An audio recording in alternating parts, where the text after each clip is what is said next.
এবার আমরা যে আইটেমটা শিখবো সেই আইটেমের নাম কি, তোমার হচ্ছে একদম শেষের দিকে চলে আসছি মাইক্রোসফট ওয়ার্ডের 48তম আইটেম ফর্মুলা, তাই না? ফর্মুলা, এই ফর্মুলা মানে কি চলো আমরা দেখি। প্রথমে আগে আমরা মাইক্রোসফট ওয়ার্ডে ঢুকবো, ঢুকে আমরা হচ্ছে যে একটা টেবিল বানাবো।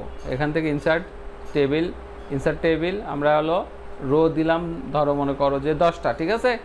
আর টেবিল থাকলো, টেবিলের মধ্যে কলাম থাকবে 4টা, দিয়ে ওকে করলাম।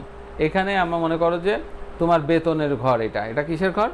বেতনের ঘর। মানুষের এখানে এই একটা কিছু ফিগার দিলাম, এখানে ফিগার দিলাম, কিছু টাকা এখানে উঠালাম, ঠিক আছে।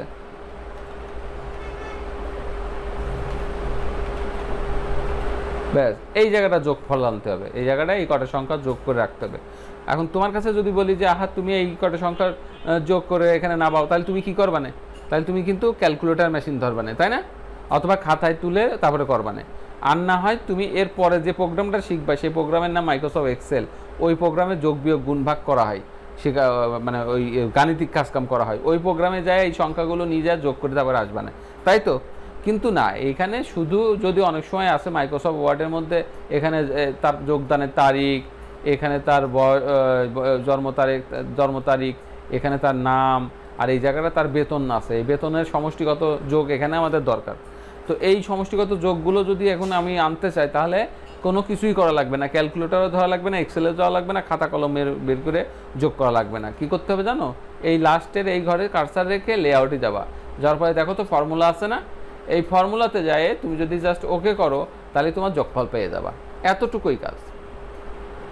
পরীক্ষার সময় যখন যদি ধরি যে ফর্মুলা এখানে যোগ করো, তো তখন তুমি এই ফাঁকা ঘরে তুমি কার্সারটা রাখবা। কোথায় রাখবা?